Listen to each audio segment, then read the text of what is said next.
ሰላም ተመልካቾቻችን እግዚአብሔር ጸጋ ይብዛላችሁ። ይህ በራይዚንግ ሚዲያ የምተላለፍላችሁ የእግዚአብሔር ቃል መልእክት ነው። ይሄ መልእክት የምትሰሙ ባላችሁበት ቦታ እግዚአብሔር ጸጋ ይብዛላችሁ። መልእክቱን መስማት ብቻ ሳይሆን ወይም መመልከትን ብቻ ሳይሆን ለሌሎችም እንዲዳረስ ዩቲዩብ ቻናላችንን ሰብስክራይብ በማድረግ ለሌሎችም ሼር በማድረግ ከአገልግሎታችን ጋር ከኛ ጋር አብራችሁ እንድትቆሙ በጌታ ፍቅር እንጠይቃችኋለን። እንግዲህ ከዚህ በፊት የጀመርነው ቶፒክ ነው ዛሬ የምንቀጥለው ተከታታይ ክፍል እንደሆነ ነግረናችኋል ባለፈው። ስለዚህ ይሄን መልእክት ሲሰሙ በተለይ መልእክቱ አንዳንድ ጥያቄ የሚሆንባችሁ ነገር እንዳይፈጥርባችሁ የተለያየ ተከታታይ ክፍል ስላለው በአንዱ ክፍል ላይ ያላገኛችሁትን ሐሳብ በሌላኛው ክፍል ላይ ስለምታገኙ ጨርሳችሁ የተለያየ ተከታታይ ክፍሎችን ጨርሳችሁ ብትሰሙ ጥሩ ነው እንላለን። ሌሎች ጥያቄዎች ካሉም ደግሞ ኮሜንት ላይ ጻፉ። በዛም ላይ አድራሻችን ስለምናስቀምጥ በስልክም ኮሙኒኬት ማድረግ ትችላላችሁ። ይሄ መልእክት እዚህ ላይ ብቻ ሳይሆን አጫጭር ቪዲዮዎች በቲክቶክ ላይም ስለሚለቀቁ ፌስቡክ ላይም ስለምታገኙን ባለው ሶሻል ሚዲያ ሁሉ እንድትከታተሉ እንግዲህ አብራችሁ ፓርቲሲፔት በመሆን ተጠቃሚ እንድትሆኑ እንላለን። ስለዚህ ቀጥታ ወደ ትምህርታችን እንግባ አይደል? ባለፈው ያነሳ ነው እንግዲህ የባለፈውን ክፍል ሪቫይዝ አድርገን እንቀጥላለን። እንግዲህ ባለፈው የተነሳ መጨረሻ ላይ የባለፈው ስናነሳ የነበረው ሐሳብ ምንድነው? አይደንቲፊኬሽን ላይ ነው። እንግዲህ ርዕሱ አይደንቲፊኬሽን ነው። አይደንቲፊኬሽን ከእግዚአብሔር ጋር ያለን አንድነት ወይም ማንነት ነው። እውነተኛ ማንነታችሁ ማን ነው የሚለውን ነውና ስለዚህ ባለፈው የተለያዩ ሐሳቦችን ያነሳ መተናል። ስፔሻሊ ከዚህ ክፍል በፊት ቀድሞ በነበረው ክፍል ላይ ያነሳ ነው እንግዲህ ዘር ነው አይደል? እግዚአብሔር በመጨረሻ ነገሩን ሲገልጥ በዘር ነው በዘር የጠቀለለው ማለት እና ይሄን ሐሳብ ነው ያነሳውና እግዚአብሔር ይሄ በብዙ ሺህ ዓመታት ይሄ በሰው ልጅ ታሪክ የሰው ልጅ ምድር ላይ ከተፈጠረ ጀምሮ ብዙ ታሪኮች እንግዲህ ብዙ ሃይማኖቶች፣ ብዙ የዘር ልዩነቶች፣ የማህበረሰብ ልዩነቶች፣ የአመለካከት ልዩነቶች እና ብዙ ነገር ብቻ በሰው ዓለም ላይ ብዙ ነገር ሀፔን አድርጓል። እነዛ ይሄ የተሰበጣጠሩ ወይም ይሄ እንደገናም የተበታተኑ የሚመስሉ ነገሮችን እግዚአብሔር በመጨረሻም ነገሩን ሰብሰብ ሲያደርገው ሁሉንም በአንድ ሐሳብ ነው ጠቅልለው እግዚአብሔር በአንድ ሐሳብ ጠቅልሎ ነው ወደ ዓለም ያመጣውና ነገሩን። ስለዚህ አሁን የእግዚአብሔርን የዘላለም ሐሳብ ለማግኘት እነዚህ የተለያዩ ታሪኮች ውስጥ ምንም መግባት አሁን አስፈልግም። የተለያየ ዘረግ ማጥናት፣ የተለያየ ሃይማኖት ባክግራውንድ ማጥናት፣ የተለያዩ ቃላቶችን ማውጣትና ማውረድ ብዙም የሚፈይድ ነገር የለውም። ዞሮ መተን እግዚአብሔር በመደመደመው ነገር ላይ ነገሩን ብናገኝ ከሆነ ተጠቅልሎ አንድ ነገር ነው አለው። እንደውም የኢየሱስ ክርስቶስ ውልደት ጊዜ ሲታይ ልክ መላእክቶቹ ከዚህ ጋር አሁን ከምናወራው ነገር ጋር በደንብ ይዛማደ ዘመን በደንብ እንትን ባለም ግን ሐሳቡን በደንብ ይዟል ብዬ ስላሰብኩ ነውና መላእክቶች መጥተው ለእረኞቹ ያወሩት ምንድነው? ሕፃን ተጠቅልሎ በግርግም ታገኛላችሁ ብሎ ነው ነገሩት። ተጠቅልሎ ማለት እንግዲህ ከጨርቅ ያለፈ ነገር ይሁን እንበልና የሆነ የእግዚአብሔር ሐሳብ ተጠቅልሎ እዛ እንዳለ ይታየኛል። ይሄ ከጨርቅ ያለፈ ጉዳይ ነውና ሕፃን ተጠቅልሎ በግርግም ታገኛላችሁ ማለት ያ ተጠቅልሎ የተኛው ዝም ብሎ ሕፃን አይደለም፣ የሆነ የጨርቅ ጉዳይም አይደለም። አጠቃላይ የዚህን የዓለምን ሂስትሪውን የዓለምን ከፍታም ዝቅታም የሰው ልጆችን ታሪክ የኋለኛውንም የወደፊቱንም ሙሉ ሐሳብ ጠቅልሎ እግዚአብሔር ጠቅልሎ በአንድ ሕፃን ነው ቁጭ ያደረገው እና በዚህ ተጠቅልሎ ወደ ዓለም በመጣው ውስጥ ነው ሁሉን ነገር የምናገኘው። የሰው ልጅ የታሪክም የሚያበቃው እዚህ ጋር ነው። የተለያዩ አስተሳሰቦች፣ ሃይማኖቶች፣ ሳይንስ፣ ፍልስፍናን ሰው ልጅ ልክ ነው ብሎ ያመጣቸው ሐሳቦች ሁሉ በዓለም ላይ የተነሱ ብቻ የትኞቹም በሰው ዓለም ላይ የተፈጠሩ ሐሳቦችን ኤንድ አፕ የሚያደርጉት በዚህ ሕፃን ላይ ነው። በዚህ ሕፃን ላይ ነው።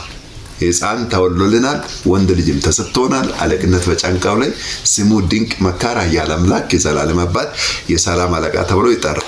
ይሄ ሕፃን ነው እንግዲህ ሁሉን ጠቅልሎ እዛ ጋር ሁሉ ነገር ተጠቅልሎ ታገኛላችሁ ነው። ስለዚህ እኛም የራሳችን ማንነት የምናገኘው በዚህ ጥቅልል ውስጥ ነው እንጂ በሌላ ነገር ውስጥ የትም ስርቻ ውስጥ ብንፈልግ ማንነታችን ልናገኝ አንችልም። እንደዛ ከሆነ የእግዚአብሔር ሐሳብ ላይ ማመጽ ነው። የእግዚአብሔር ሐሳብ ላይ ማመጽ ነው የሚሆነው። ስለዚህ የኛ አይደንቲቲያችን እውነተኛ ማንነታችን የምናገኘው በዚህ በዘመን መጨረሻ ተጠቅልሎ በመጣው በእግዚአብሔር ሐሳብ ውስጥ ነው። ስለዚህ እግዚአብሔር በዚህ ሕፃን ውስጥ ተጠቅልሎ በስጋ በተገለጠው ውስጥ ምን አስቀመጠ ነው? ኤቭሪ ሁማን ሂስትሪ እዚህ ላይ ነው ያለው። ኤቭሪቲንግ የሚገለጠው በዚህ ብርሃን ውስጥ ነው። ለዛም ነው ዕብራውያን ምዕራፍ 1 ሲናገር እግዚአብሔር በልዩ ልዩ አይነትና በልዩ ጎዳና ለአባቶቻችን በነቢያት ተናግሮ ነገር ግን ሁሉም ወራሽ ባደረገው ዓለማትንም በፈጠረው በልጁ በዚህ ዘመን መጨረሻ ሁሉን ጠቅለል አድርጎ ለኛ ተናገረ። ስለዚህ አንዲት ቅንጣት ዘር ውስጥ ነው እግዚአብሔር ሁሉ ነገር ያኖረው ማለት ነው። ልክ እንደ ይሄ ኮምፒውተር ቺፕስ አለ አይደል? ጥንጥዬ ቺፕስ በጣም ብዙ ሐሳብ ነው፣ ብዙ ፋይል ነው የሚይዘው ቺፕስ፣ የኮምፒውተር ቺፕስ ብለን የምናወራው። ስለዚህ ብዙ በቢሊዮን የሚቆጠር ሐሳብ በአንድ ቺፕስ ይቀመጣል። የነገርየዋ የሳይዙ አይደለም ዋናው ሳይዙ አይደል፣ ውስጡ ያለው አይደል ሐሳብ ነው ትልቁና ጉዳዩ ግዝፈት አይደለምና። ስለዚህ እግዚአብሔርም እንግዲህ ባለፈው ባነሳነው ሐሳብ ላይ የግሪክ ሰዎች መተውና ፊልጶስን ለበዓል የመጡ የግሪክ ሰዎች ናቸውና መተው ፊልጶስ ከደቀ መዛሙርቱ መካከል አንዱ ነውና ኢየሱስን ልናይ እንፈልጋለን አሉት የግሪክ ሰዎች። ያው ቪዚት ሊያደርጉ ፈልገው ማለት ነው። ስለሱ ታሪክ ስለሰሙና ከዛ መተው ኢየሱስን ሰዎች ውጪ ሊያዩ ይፈልጋል ብለው ሲጠይቁት ኢየሱስ ምንድነው አለው? የመለሰው መልስ ሰዎቹ ከጠየቁት ጥያቄ ጋር የሚጣረስ የሚመስል ነው። ግን ነገሩ ፋይናሊ ሲገለጥ አይደለም። ምንድነው? የስንዴ ቅንጣት ወድቃ መሬት ላይ ካልሞተች ወይም ካልበሰበሰች በስተቀር ብዙ ፍሬ ልታፈራ አትችልም የሚል መልእክት ነው ወደዛ ያላካቸው። ምን ማለት ነው? ስለዚህ ኢየሱስን በየቦታው ቪዚት ማድረግ አሁን ጉብኝት በየቦታው እየዞሩ መጎብኘት የሚያበቃበት ጊዜ እንዳለ ነው ያወራው። መቼ ነው የሚያበቃው? አሁን ያወራሉ ስለ ሞቱና ትንሣኤ ነው። ስለዚህ ይሄ በእኔ የምታዩት እናንተ የምትጓጉት በአካል እኔም በየቦታው ቪዚት ለማድረግ የምትፈልጉት ማንነት ነገ በሞትና በትንሣኤ በሁላችሁ ውስጥ የሚገለጥ ዘር ማንነት ነው፣ ህይወት ነው። ስለዚህ እኔም በየቦታው ፍለጋ ይቆማል። ስለዚህ ከሞታን ስነሳ በሁሉም ዘር ሆኖ ይኖራል ማለት ነው። ማናው ጴጥሮስም እንዳወራው ለእስራኤሎች እናንተ የገደላችሁትን የናዝሬቱን ኢየሱስን እግዚአብሔር ከሞታን አስነሳው፣ ጌታም ክርስቶስን አደረገው ማለት የህይወት ራስ አድርጎ በሁላችሁ ዘር አደረገው። ክርስቶስ አደረገው ነው ማለት ክርስቶስን አደረገው ምን ማለት ነው? ስለዚህ አሁን ክርስቶስ በትንሣኤው በሁሉ ውስጥ ህይወት ሆኖ ነው ያለውና ዘር ሆኖ ነው ያለውና ስለዚህ አሁን እግዚአብሔር እንግዲህ በዚህ አንድ ቅንጣት የስንዴ ቅንጣት በምትመስል ነው ያለፈውን ታሪክንም ለማጣ ወደፊቱንም ሁሉን ጠቅልሎ በዚህ ማንነት ውስጥ ነውና ስለዚህ ምን ለማለት ነው? የኛ ማንነት በዚህ ዘር ውስጥ በዚህ በክርስቶስ ማንነት ውስጥ ነው እኛም ያለ ነው። ራሳችን ከዛ ውጪ ለይተን ማየት አንችልም። እግዚአብሔርም ሁሉን ሐሳብ የጠቀለለው በዚህ በአንድ ዘር ውስጥ ነው።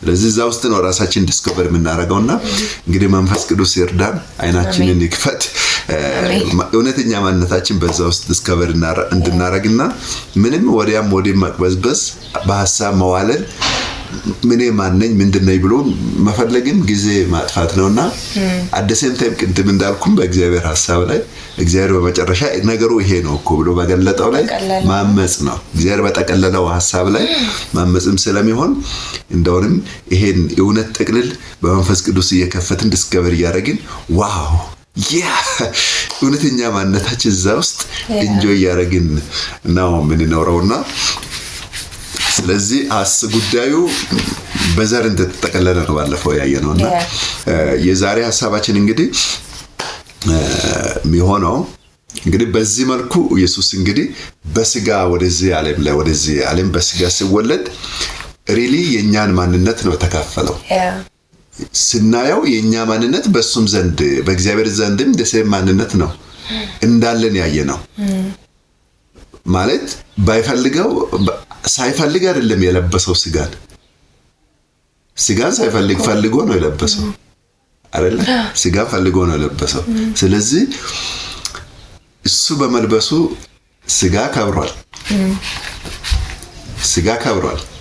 እንግዲህ ስጋን የለበሰበት መንገድ አሜዚንግ ነው። ወደዚህ ዓለም እንግዲህ ስጋን የኛን ህይወት የተካፈለው ይሄንን ዓለም አክሰስ ኢየሱስ ክርስቶስ እንግዲህ ይሄንን ዓለም እንዴት አክሰስ እንዳደረገ ነው ያየነው። ኢዚሊ ነው አክሰስ ያደረገው ወደዚህ ዓለም ባይዘው ኢዚሊ ይሄንን አው ፊዚካል እኛ ያለንበትን የፍጥረቱን ዓለም አክሰስ ማድረግ ወይም ወደዚህ ፍጥረት ዓለም ገብተሽ ይሄንን ፍጥረት ዓለም በቀላሉ ለመኖር ብቸኛው መንገድ የትኛው ነው?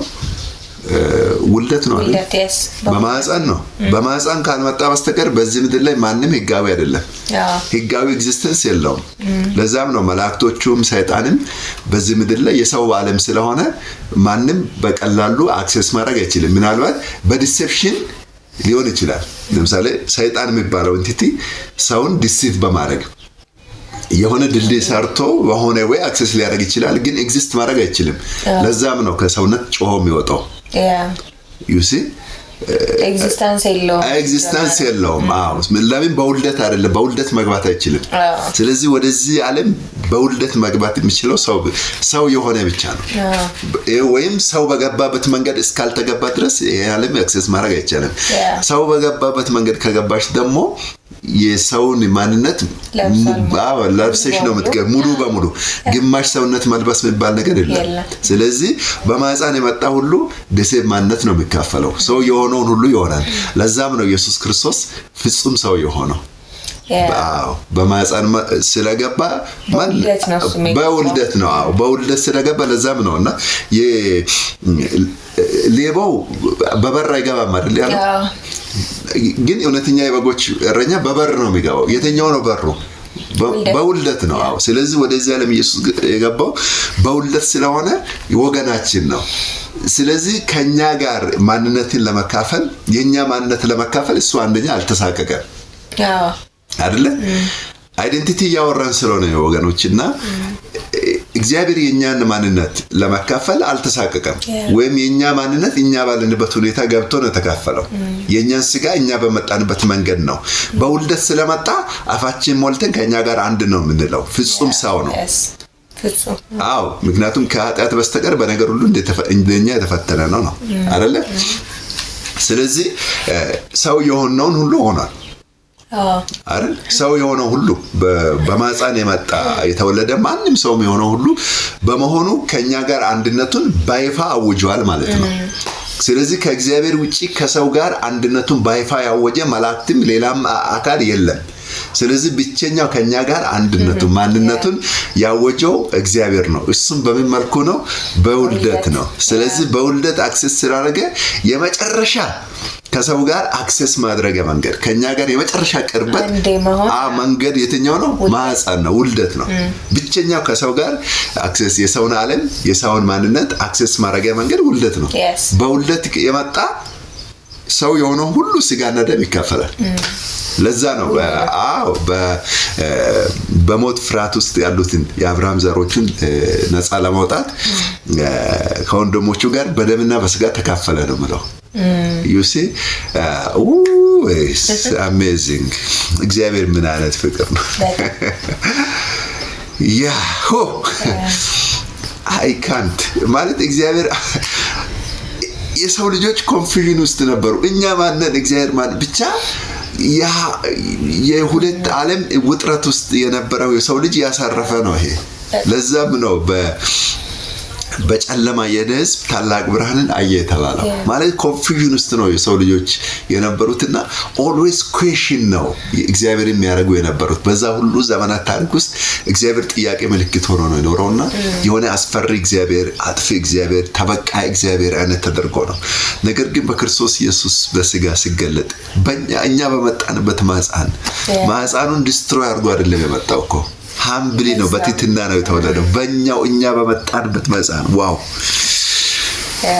thank you father እንግዲህ ሰዎች እንደሳሉት ከሆነ በቃ የሆነ አስፈሪ አጥፊ ምቀታ እግዚአብሔር በቃ አይነት ነገር ቢሆን እንዴት ነው በዚህ ማህፀን ማለት የመጨረሻ ትህትና ማለት እኮ ነው ሃምብል እኮ ነው ዘር ተቀብሎ አሳድጎ የሚሰጥ ማለት እኮ ነው በዚህ መንገድማ አይመጣም ዲስትሮይ ነው የሚያደርገው እንጂ እንደውንም ያፈርሰዋል ያጠፋዋል እንጂ እና ነገር ግን እግዚአብሔር እኛ እንደምናስበው አይደለም በክርስቶስ ኢየሱስ የተገለጠው እግዚአብሔር አስደንግጦናል ማለት አፋችን እጃችን ላይ ነው አስጫነው አሳፍሮናል እኛ በዚህ ወይ ማንም እግዚአብሔርን አልጠበቀም ዳስዋይ መቼም ቢሆን እግዚአብሔር ያየ አንድ እንኳን የለም በቅፉ ያለው አንድያ ልጅ እሱ ተረከው ተባለው ለዛ ነውና ስለዚህ እግዚአብሔር ወደኛ ዓለም ለማምጣት አልተሳቀቀም ወንድሞቼ ብሎ ለማጥራት አላፈረም አይደለም ስለዚህ እኛንን ያራቀነው በአስተሳሰባችን እንጂ እርሱ አይደለም እኛን ያራቀው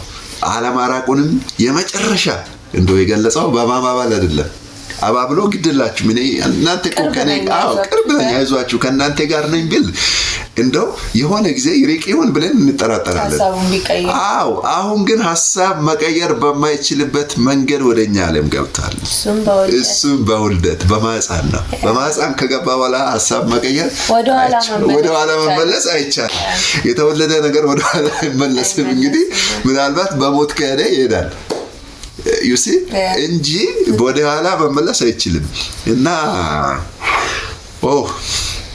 it's amazing አልቻልኩም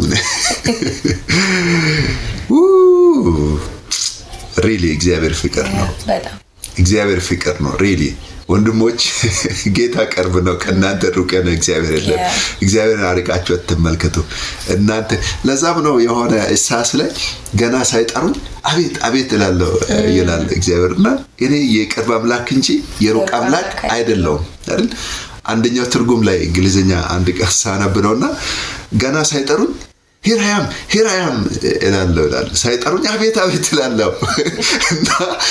ምን ማለት ነው የቅርበቱን ልቀያይሽ እና በማንነት ነው ተካፈለው ከኛ ጋር ነው እና ፕሊዝ አትሳቀቁ እግዚአብሔር ቅርብ ነው ቅርበቱን ራሱ ወርድ መሸከም አይችልም yes just እንዲሁ ለመግባባት ቅርብ ነው እንላለን እንጂ አይችልም ቅርብም አይደለም ራሱ ከቅርብም በላይ ነው የኛ አማርኛ የአማርኛ ቅርብ አይደለም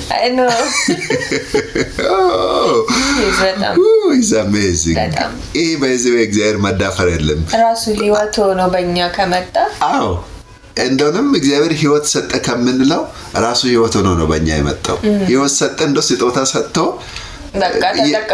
ተጠቀሙ ማለት ሊሆን ይችላል ራሱ ህይወት ነው ከመጣ ግን ይሄን እግዚአብሔር ምን ታረጋለሽ ከመውደድ ውጪ ምን ታረጋለሽ ከመሸነፍ ውጪ በዚህ እግዚአብሔር ካልተሸነፈን በምን እንሸነፋለን በዚህ መንገድ በተለይ ከድንግል በዚህ መንገድ በስጋ ከተወለደው ሰው እንኳን እኮ አሁን even በዚህ በሰው ምድር ላይ blood related የሆነ ዘመዱን ወይም እና እህቱን ወንድሙን ምናምን እንዴ ካንድ ማህፀን እኮ ነው የወጣነው እኛማ ቅርብ ነን ደም ትስስር እኮ አለን ደሷማ ዘመዴና ቅርቤናት መቼም ያው ዘመድ ጥሎ አይጥልምና like he feel more close ለዘመዱ በሌላ ሰው ሲያይ እሱም በማህፀን የመጣኛውም ሰው ግን ባዳ ነው ይባላል ምክንያቱም ካንድ ማህፀን የሚባል ነገር ስላለ ማለት ሰው እንኳን በዚህ ላይፍ እንደዛ ይመካል ካንድ ማህፀን ብሎ ነው ቢያደርገው ነው ካንድ እናት ተወልደንማ በአንድ ማህፀንና ምን ይላል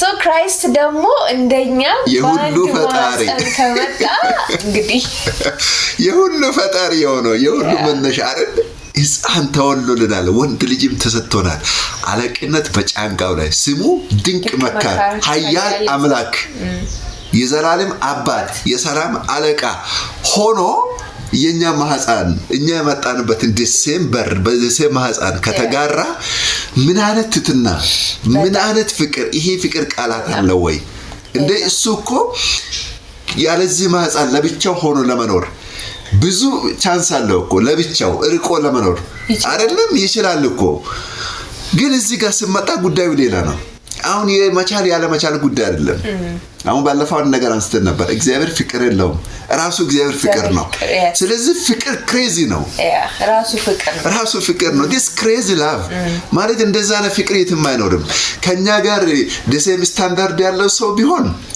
በቃ ኦኬ ምናምን ጥሩ ነው እንደኛ ተወለደ እንደ ምናምን ትያለሽ ነገር ግን እኮ በእኛ አእምሮ በጣም አርቀን የምንቆጥረው የሁሉ ፈጣሪ የሁሉ ምንጭ ሆነው የሁሉ መነሻ ሆነው ፍጥረቱን ሁሉ በቃሉ በራሱ ማንነት ተሸከመ እሱ የሰው ልጆችን ግን ተከትሎ ሰው ልጆች በሄዱበት ሁሉ መንገድ ከሄደ ምን አይነት እግዚአብሔር ነው በእኛ ማማጻ መወለድ ይገርምሻል ቀጥሎ እናያለን በጣም ክሬዚ ደግሞ አለ በማማጻ መወለድ ገና ተገርመን ሳንጨርስ እስከ ሞት ሄደበት ሌላ ጉዳይ አለ this amazing እና ኢሳያስ ላይ ምን ላይ እንክፍል ባነብ ይሻላል ብዙን ጊዜ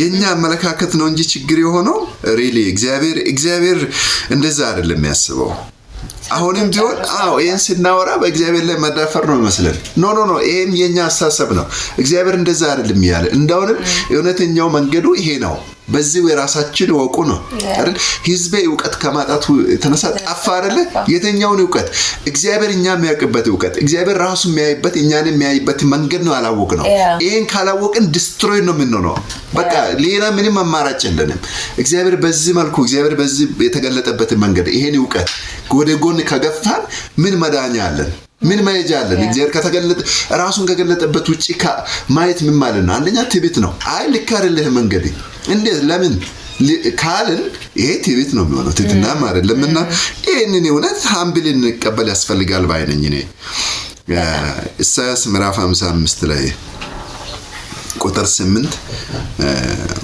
ከአንድ ጀምሮ ብናነብ ብዙ ነበር ግን ብዙ ሐሳብ አለ ግን ቁጥር 8 ላይ ሐሳቤ እንደ ሐሳባችሁ መንገዳችሁም እንደ መንገዴ አይደለምና ይላል እግዚአብሔር ሰማይ ከምድር ከፍ እንደሚል እንዲሁ መንገዴ ከመንገዳችሁ ሐሳቤም ከሐሳባችሁ ከፍ ያለ ነው ዲፈረንሱ አይሽ የሰውና የእግዚአብሔር ዕውቀት ልዩነቱ የሰማይና ምድር ጋር የተራራቀ ነውና አሁን የምድርና የሰማይ ርቀት ሐሳብ ይዘን አሁንኛኮ ምን ታጋላው ማይገናኝ ሰማይና ምድር መቼም አንድ የሚገናኙ ነገሮች አይደለም የጋራ መገናኛ adjacent point የላቸው እንደዛ ነው ሐሳባችሁ ይልና ቀጥሎ ምን ይላል ዝናብና በረዶ ከሰማይ እንደሚወርድ ምድርን እንደሚያረካት ታበቅልና ታፈራም ዘንድ እንደሚያረጋት እንጂ እንደሚያረጋት ዘርንን ለምዘራ እንጀራንም ለምበላ እንደምሰጥ እንጂ ወደ ሰማይ እንደማይመለስ ካፌ የወጣው ቃሌ እንዲሁ ይሆናል የሚሻውን ያደርጋል የላኩትን ይፈጽማል እንጂ ወደኔ በከንቱ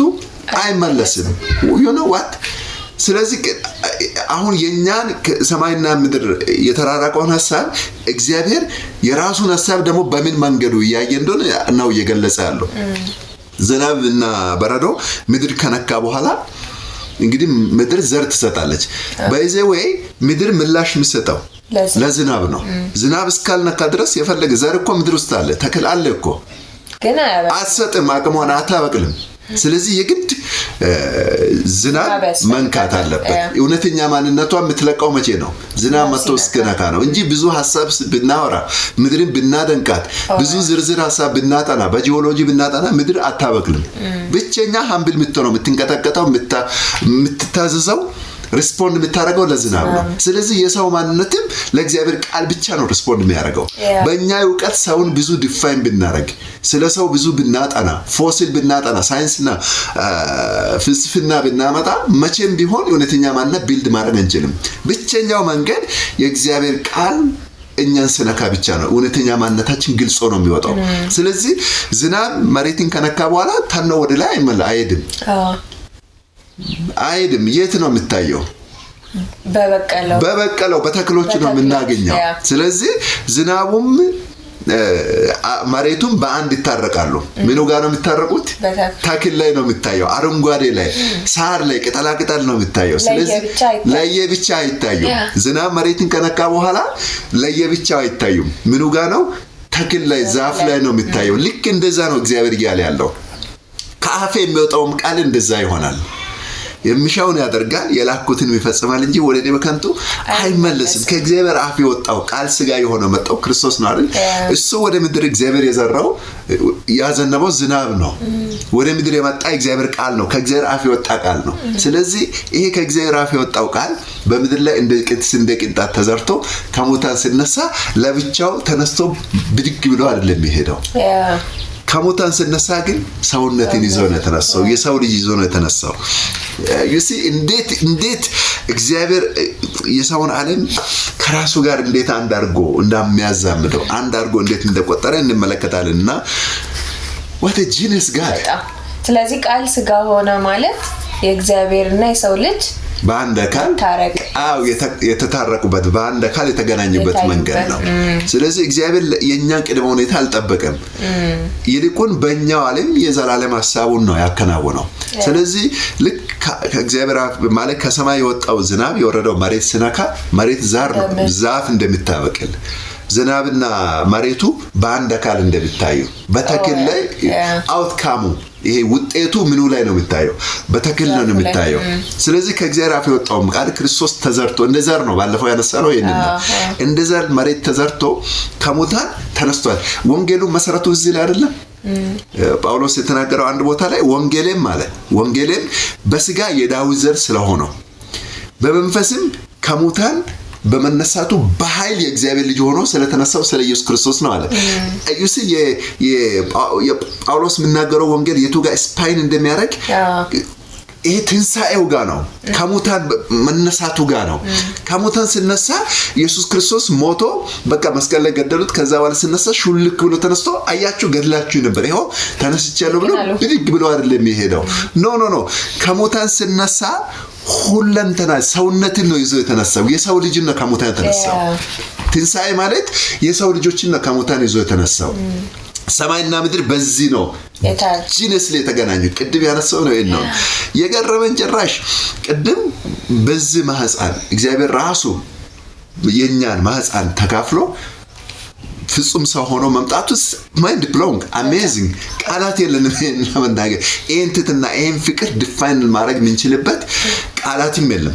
አይ ቲንክ ሰዎች ይህንን ፍቅሩን በዚህ መንፈስ ማየት ሲያቅታቸው መሰለኝና እዚህ ላይ ብዙ ማብራሪያና ኩዌሽን የሚያነሱት እንዴት እግዚአብሔር ይወለዳል? ኧረ አይወለድም፣ ኧረ አይደለም ሰው ነው እንደዚህ ምናምን ምሉት ይሄንን የእግዚአብሔር ልብ ስላላገኙት ነውና ሰው በእግዚአብሔር መንፈስ ካልሆነ በስተቀር በዚህ በመገለጥ ካልሆነ ከዚህ በሰውነት ፍጹም ሰው ሆኖ በማህፀን የተወለደው ይሄን ማንነት ሪሊ በሰው ሎጂክ ማውራት አይቻልም። እግዚአብሔር መንፈስ ካልገለጠ በስተቀር የሚቻል አይደለም። መንፈስ ቅዱስ ብቻ ያስወራ ነው የሚችለው። እና ስለዚህ this is amazing እና ስለዚህ እንግዲህ አሁን በአንድ አካል ከተገለጠ ሰውና እግዚአብሔር ሰውን ለብቻ እግዚአብሔርን ለብቻ ማየት አንችልም ማለት ነው። ከዚህ በኋላ አንድ ነው። ምክንያቱም ዛፍ ውስጥ ዝናቡን ለብቻ አፈሩን ለብቻ ዘሩን ለብቻ እንደማናየው ማለት ነው። yes አንችልም። ስለዚህ በአንድ አካል ነን እኛ። ሁለት አድርገ ማየት አንችልም። yes ስለ አዳም አንድ ሐሳብ ተነስቷልና ብዙን ጊዜ የሰው አእምሮ ቶሎ ብሎ የሚሄደው አዳም ላይ መቆም ነው ሰዎች የሚፈልጉት። በጣም ቅርብ የሚመስለን አዳም ነው። በየትኛው ሃይማኖት ብትጂ የትኛው ሃይማኖት ጋር ስትጂ የመጀመሪያ ሰው አዳም ነው። የአዳም ስህተት፣ የአዳም ኃጢአት፣ የአዳም ድካም ምናምን የሚባል አለና ቶሎ ብሎ ሰው የሚቀናው ወደ ክርስቶስ ከመሆን ይልቅ ወደ አዳም ጋር ነው ሰው የሚለጠፈው። ስለዚህ ብዙ ተጽዕኖ ያደረገብንም አዳም የሚባለው ኮንሴፕት ነው። የአዳም ኮንሴፕት ነው ብዙ ተጽዕኖ ያደረገብን። ብዙ ኦሪየንቴሽንም ስለ አዳም ነው የተነገረን። ፍሬዋን በልቶ ሞተ፣ ከእግዚአብሔር ራቀ፣ ኃጢአት ሰሩ።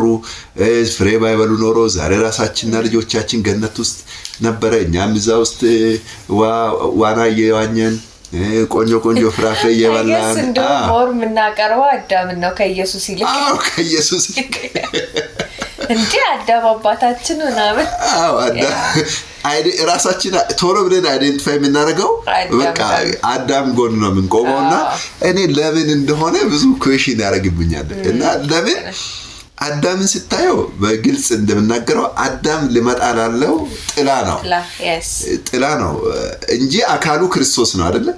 አዳም ሊመጣ ስላለው ጥላ ነው።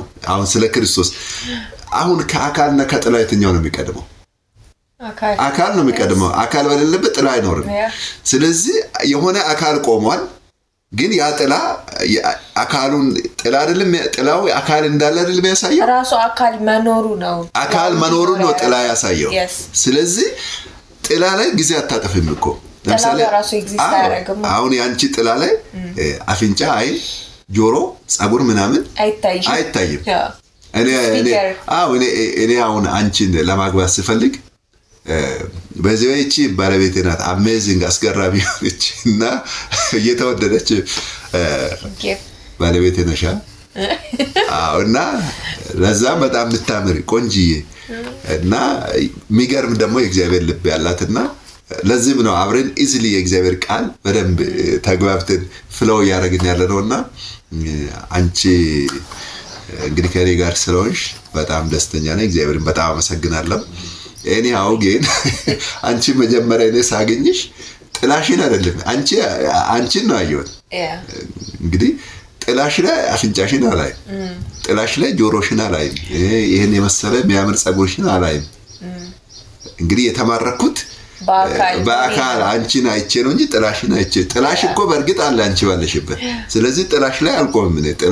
ጥላ አንቺ እንዳለሽ ነው የሚያሳየው እንጂ ጥላ መደምደሚያ አይደለም፣ ኮንክሉዥን አይደለም ጥላ። ስለዚህ የህይወታችን መጀመሪያ መደምደሚያም ክርስቶስ ነው ማንነታችን እንጂ ጥላ የሆነው አዳም አይደለም። ፕሊዝ አዳም ላይ የተፈጸሙ ጉዳዮች ላይ ጊዜ አታጥፉ። አይምራችሁም አያዝ። ፎከሳችሁ እሱ አይደለም፣ ክርስቶስን ተመልክተን ነው አይደለ? የነገር ሁሉ ጀማሪም ፈጻሚም ክርስቶስ ነው እንጂ አዳም አይደለም። ስለዚህ እውነተኛ ማንነታችን ያለው ክርስቶስ ጋር ነው እንጂ አዳም ጋር እውነተኛ ማንነት አናገኝም። ብዙ ሚሊዮን ዘመናትን ቢሰጡን አዳም ጋር እውነተኛ ማንነት ቆፍረን አሰላስለን አጥንተን አንደርስም።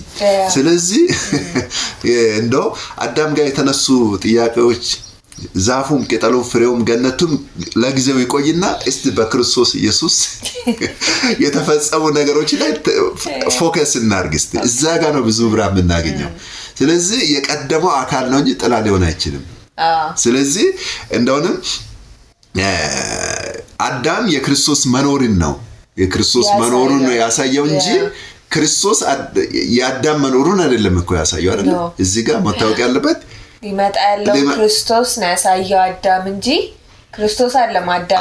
አዳምን ያሳየው ክርስቶስ አይደለም። አዳም ሊመጣ ያለው ክርስቶስን ነው ያሳየው። ጥላው አካሉ ምስክር ነው፣ አካሉ እንዳለ። ስለዚህ ምስክር የጉዳዩ ባለቤት ሊሆን አይችልም አይደል? አዳም ምስክር ነው። ስለዚህ ይናገራል እንጂ እሱ አይደለም። ስለዚህ ይናገራል እንጂ እሱ ራሱ አይደለም። ራሱ ግን ማን ነው?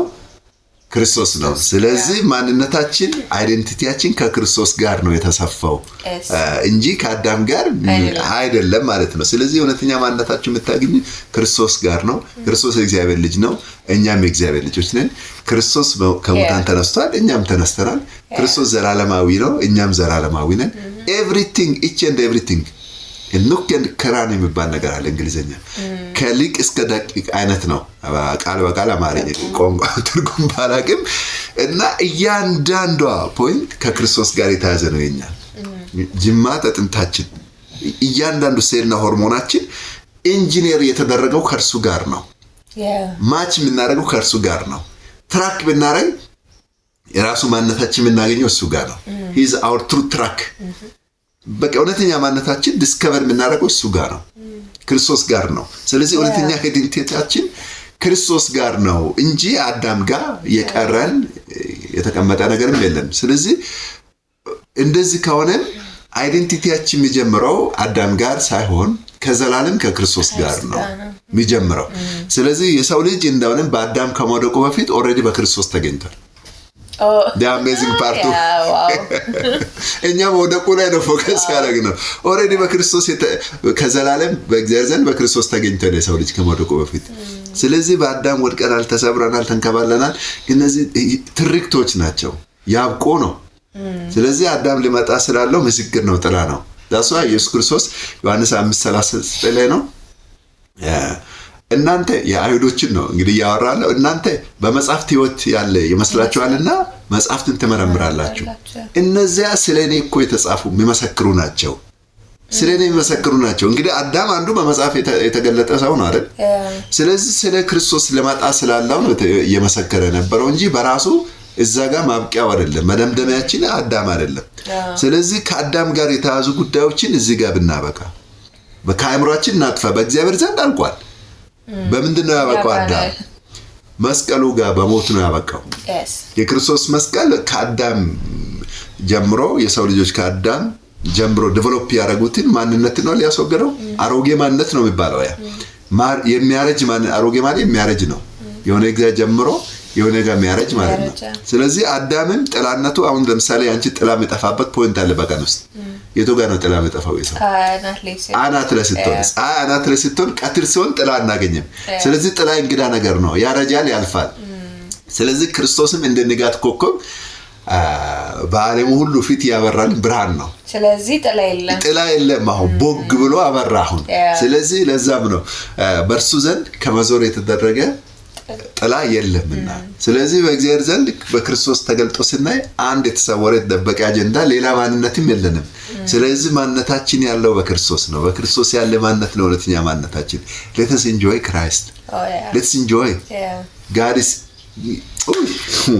እግዚአብሔር አስተናቂ ነው ብቻ ራሱ ፐርሰኑ ላይ ነው ፎከስ ማድረግ ያለብን ስለ ማንነታችን ከሆነ ፐርሰኑ ላይ ነው ኦሬዲ ጥላው በቃ አልፏል ያ ኦሬዲ ብርሃን በርቷል ሰማይና ምድር በአንድ አካል ታርቋል ስለዚህ እግዚአብሔር ሰውነትን አክብሯል በራሱ ስለዚህ መለኮታዊ ማንነት በዚህ አካል ተገልጧል አሁን እንደ ቀድሞ ዝናብና መሬት በአንድ ታርቀው ዛፍ እንደሚሰጡ ልክ የእግዚአብሔርም ቃል ወደ ምድር የመጣው ከእግዚአብሔር አፍ የወጣው ቃል ለብቻው አይደለም የሆነው ሰውነትን ከራሱ ጋር በአንድ ነው ዲፋይን ያደረገው ለዛም ነው ቅድም ያነሳ ነው የወንጌል መሰረቱ የሰውና የሰው ልጅና የእግዚአብሔርን አንድነት ነው አይደል የወንጌል ራሱ ኢኒሻል ፖይንቱ ያሳየው የሰው ልጅና የእግዚአብሔር በአንድ አካል እንዴት እንደታረቁ አይደል በአንድ አካል እንዴት እንደታረቁ እኮ ነው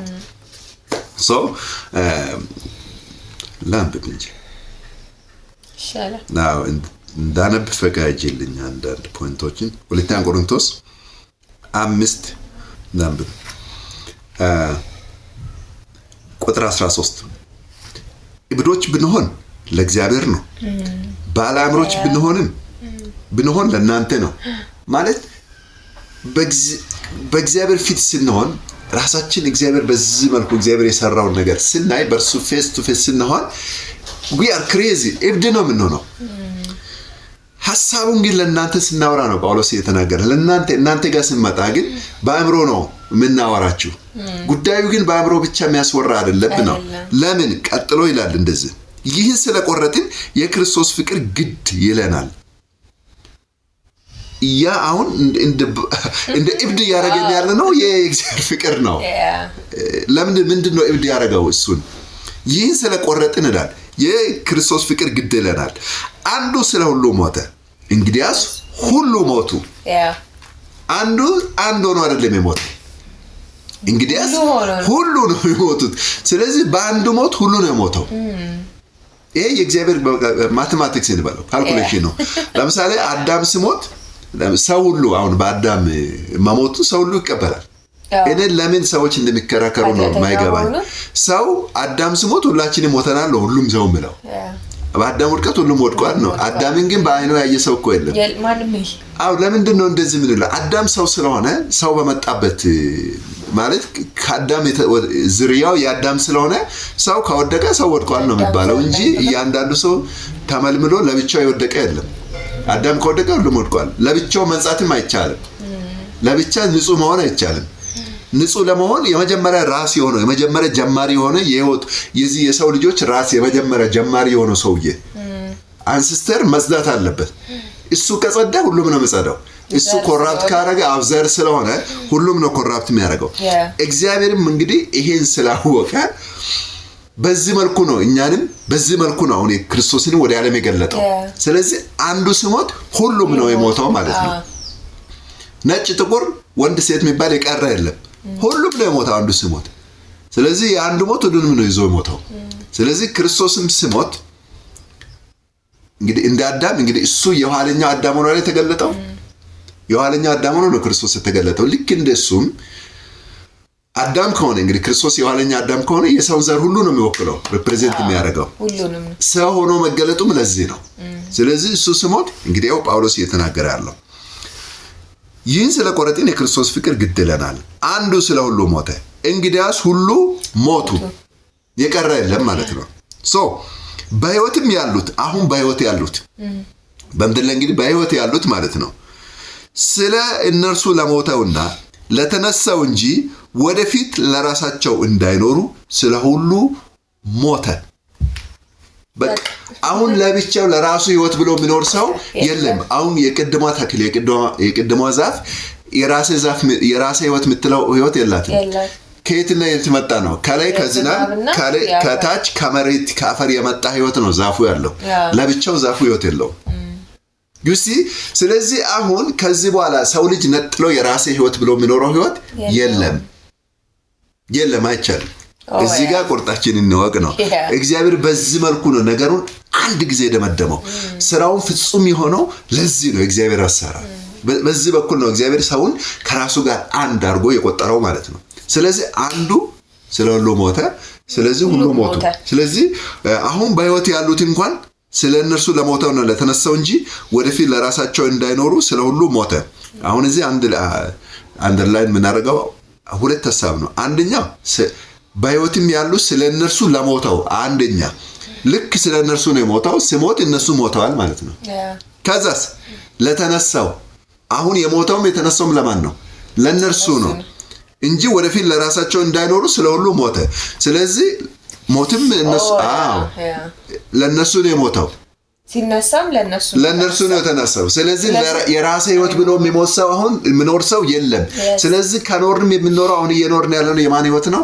የክርስቶስ ህይወት ነው ዳስዋይ ያለነው የምንንቀሳቀሰው የምንኖረውም በእርሱ ነውና ለራሱ የሚኖር አሁን የለም ይሄንን ገላትያም ላይ አንድ ሐሳብ ላጠናክር ገላትያ 3:28 ላይ አይሁዳዊ ወይም የግሪክ ሰው የለም ባሪያ ወይም ጨዋ ሰው የለም ወንድም ሴትም የለም ሁላችሁም በክርስቶስ ኢየሱስ አንድ ሰው ናችሁ ይላል this is awesome ስንት ሰው ናችሁ አንድ ሰው ናችሁ ማለት ይሄንን ትንሽ ምራቅ ዋጥ አድርገን ትንፋሽ ይዘን ምናየው ጉዳይ ነው አሁን ምን ከፋፍለው ነገር ከየት የመጣ ነው አሁን የዘር ክፍፍል ነጭ ጥቁር አፍሪካዊ አሜሪካዊ አውሮፓዊ ህንዳዊ ጃፓናዊ ቻይናዊ የሚባል ነገር የለም አይደለም እሱ ሩቅ ቢሆን እንደው ሰው ወንድና ሴት እንኳን የሚባል ጾታ እንኳን የለም ሲጀመር ለነገሩ ጾታ ምኛን ነው ያመጣው እንጂ ከመጀመሪያ ጾታ እኮ ከመጀመሪያ የለም ለምሳሌ እግዚአብሔር ሲፈጥር አንድ ሰው ነው የፈጠረው ወንድና ዘፍጥረት ምዕራፍ 5 ላይ ይላል እግዚአብሔርም ሰውን በፈጠረበት ቀን ወንድና ሴት አድርጎ ፈጠራቸውና ስማቸውንም አዳም አላቸው ነው አዳም ብሎ ሲንጉላር ነው አንድ ነው ስለዚህ ሰውየውን ሲፈጥር አንድ ወንድ አንድ ሴት አድርጎ አይደለም እግዚአብሔር ፈጠረው አንድ ሰው ነው እግዚአብሔር ፈጠረው ወንድም ሴትም የወጣው ከአንድ ሰው ነው እንጂ ሁለት አይደለም ሁለት ለማባልማ ከተለያየ ሁለት ከመባል ሁለት መፈጠር አለበት ወንድን ለብቻ ይፈጠርና ደግሞ ሴት መፍጠር ነበረበት አንዱን ከሌላ ነው ያወጣው እንጂ ሁለት ነገር አይደለም ስለዚህ አሁን የሴት የበላይነት የወንድ የበታችነት የሴት እኩልነት ምናምን ፌሚኒዝም ምናምን ወንድዝም የሚባል ነገር የለም እኮ ማስኩሊኒቲ ፌሚኒቲም የሰው ሐሳብ ነው ከመጀመሪያ እንኳን ሁለት የሚባል ነገር የለም አንድ ሰው ነው ያለው አንድ ሰው ካለ ደግሞ ኮምፒቲሽን የለም አንድ ሰው ካለ እርስ በርስ ውድድር የለም አንድ ነው ያለው ስለዚህ ሴትም ወንድም ይሄኛው ማህፀን ነው ይሄኛው ዘር ነው አርጎ ራሱን አንዱን ሰው ማህፀንና ዘር አርጎ ነው ያመጣው ስለዚህ ይሄ ዘር ማስቀጣ ዘር አካል ይዞ የሚወጣበት ነው ይሄ ማህፀን ይሄኛው ዘር የሚሰጥ ነው አንድ ሰው ነው you see ስለዚህ አሁን ሲመጣ እግዚአብሔር ነገሩን ያጥላ ሆኖ ነው የታየው ቅድም ብዬሻለሁ አዳም ሊመጣላለው ጥላ እንጂ አካሉ አይደለም ነገሩ በክርስቶስ ሲመጣ ለካ የወንድም የሴትም ጉዳይ ሳይሆን ያው አይሁዳዊ ወይም የግሪክ ሰው የለም፣ የባሪያ ወይም ጨዋ ሰው የለም፣ ወንድም ሴትም የለም፣ ሁላችሁም በክርስቶስ ኢየሱስ አንድ ሰው ናችሁ። አንድ ሰው ገላትያ ምዕራፍ 3:8 አንድ ሰው ናችሁ ነው።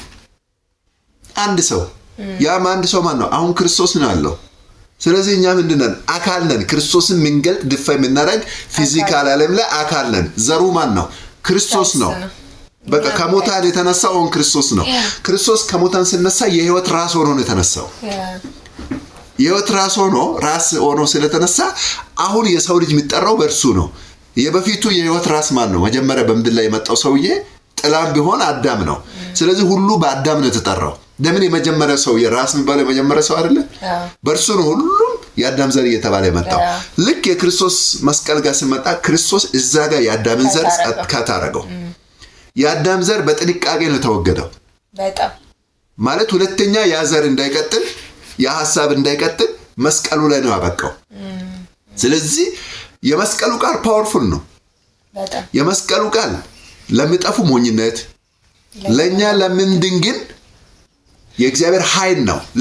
በዚህ ብርሃን ውስጥ ላለን ይሄን ብርሃን አንደርስታንድ ለምናደርግ እኛ this awesome የእግዚአብሔር power of God።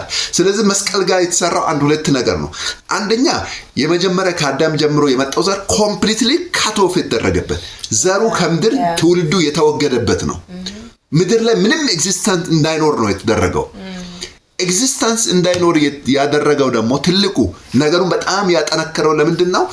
ራሱ መለኮት በስጋ ለብሶ ስጋ ሆኖ መምጣቱና መሞቱ ነው። መስቀል ላይ ተሰቀለው የሆነ አንድ ተራ ሰውዬ አይደለም። እግዚአብሔርን የሚያክል ነገር ነው መስቀል ላይ የሰውን ስጋ ለብሶ ያ የሰው ዘር የመጣው የሰው ዘር እንዲወገድ ያደረገው በመለኮት ልክ ነው የተወገደው። ስለዚህ ከምድር የተወገደው በመለኮት ልክ ነው። እንደገና አንቀስቅስ ነው አሁንኛ አንድ ሰውዬ ብቻ የሆነ ሰው ኖርማል ተራ ሰው መስቀል ላይ በቃ አዳም ዘር ወክያ አጠፋው ብል እሱ እንኳን ለማመን እንት አትቀበልም። ብዙ ማራ እንደ አንተማ እንዴት ታጠፋለን እንላለን። ምስክሩ እዚህ ጋር በቂ ምስክር አለ። የአዳም ዘር እንዳይቀጥል በቂ ምስክራችን የትኛው ነው? የክርስቶስ ሞት። የሞተው የእግዚአብሔር ልጅ የሚያክል ነገር ነው። መስቀል ላይ የሞተው የእግዚአብሔር ልጅ ያክል ነገር ሞተው እንዴት ነው? ዘሪን ደግሞ ሙሉ ዘር ወክሎ ነው። የሰው ዘር ከአዳም ጀምሮ የመጣው ወክሎ ነው እኮ መስቀል ሪፕሬዘንት ነው ያደረገው። ሚቲክ ሆኖ አይደለም፣ ታክቶ አይደለም።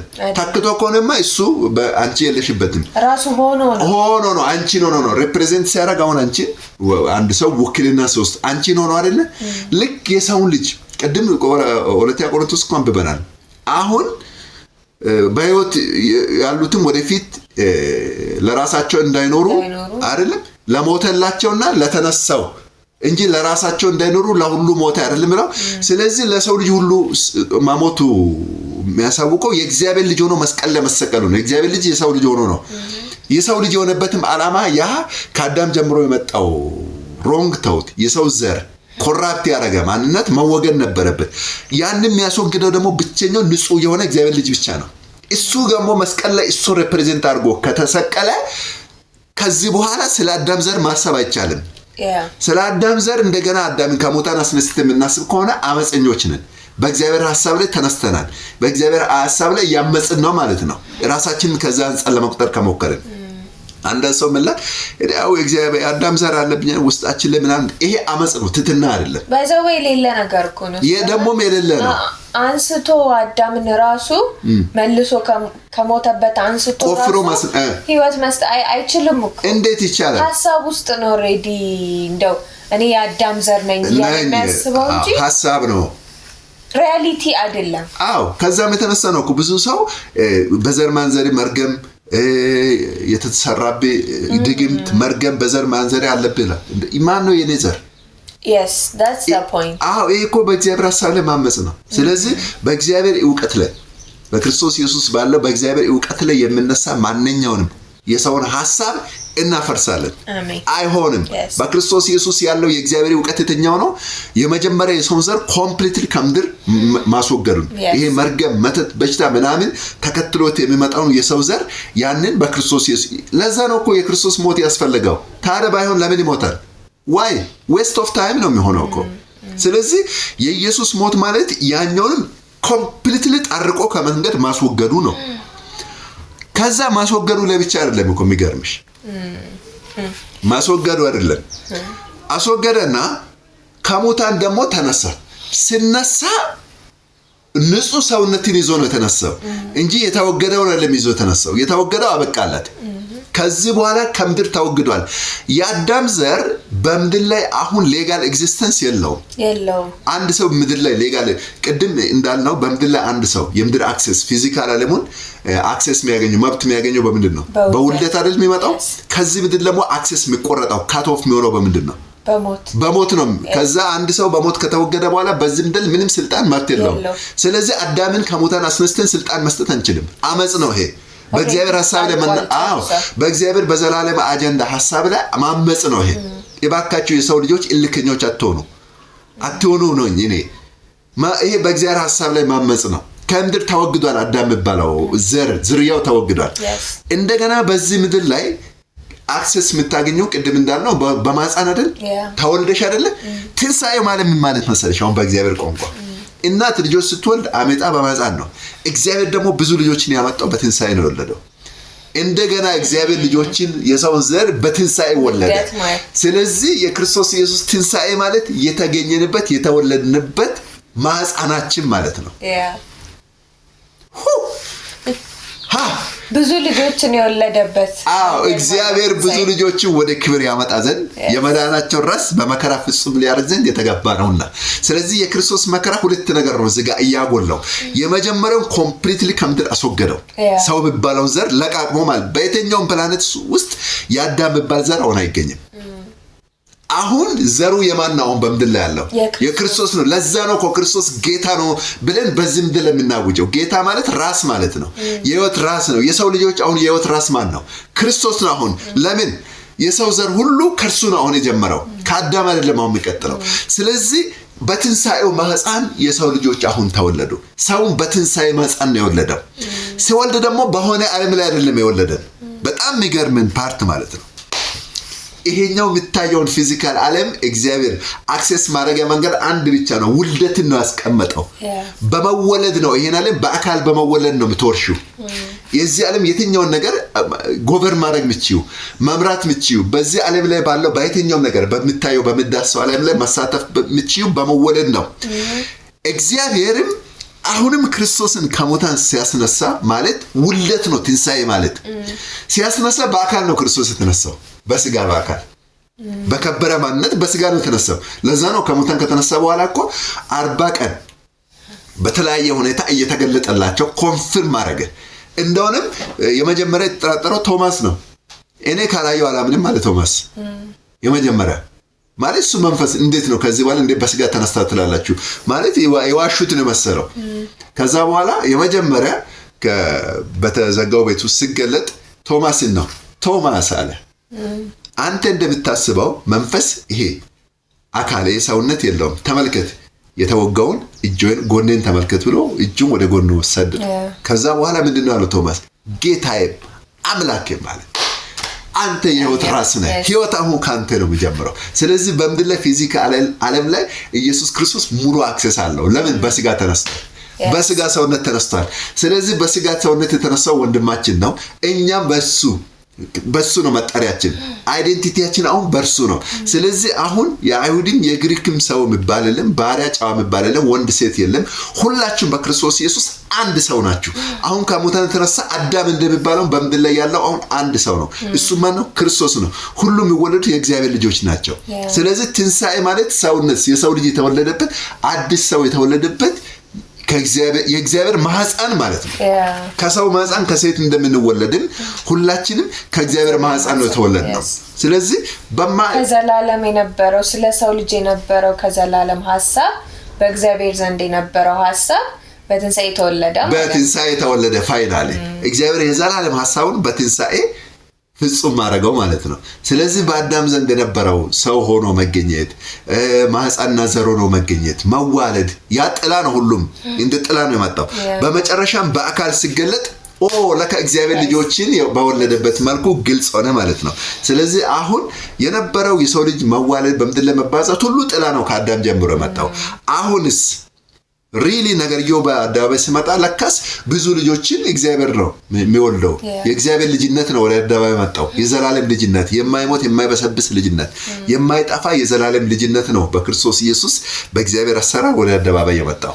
ስለዚህ አሁን ከሙታን ክርስቶስ መነሳቱ የሰው ልጆች በአዳም መልክ ሳይሆን በእግዚአብሔር መልክ በክርስቶስ መልክ ነው የተወለዱት። ስለዚህ አንድ ሰውነት ነው ያለው። ቅድም ያነሳ ነው ሐሳቡን እዚህ ጋር በደንብ ስናጠናክርትኛው ነው ወደዚህ ዓለም አክሰስ ለማድረግ የሰው ዓለም እግዚአብሔር ሲምፕሊ አክሰስ ለማድረግ በየትኛውም ሁሉ ነገር ላይ ለመሳተፍ በውልደት ነው የመጣው።